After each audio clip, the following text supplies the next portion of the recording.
मोहन भागवत जी, देश से माफ़ी मांगो।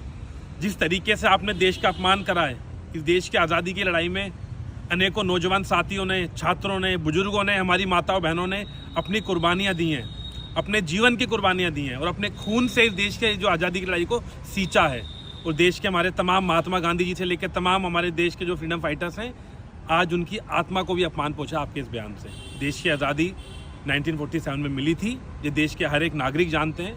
आपने देश के नागरिक का और हमारे तिरंगे का अपमान करा है, आप देश से माफ़ी मांगे।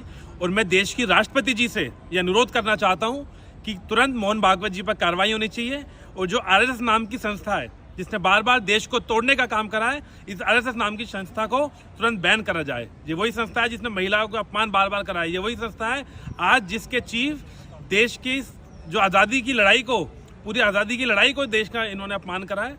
तो मेरे देश की जो हमारी राष्ट्रपति जी हैं, उनसे भी अनुरोध है कि तुरंत आरएसएस पे बैन करा जाए और मोहन भागवत पर एक सख्त कार्रवाई करी जाए। देशद्रोही मोहन भागवत।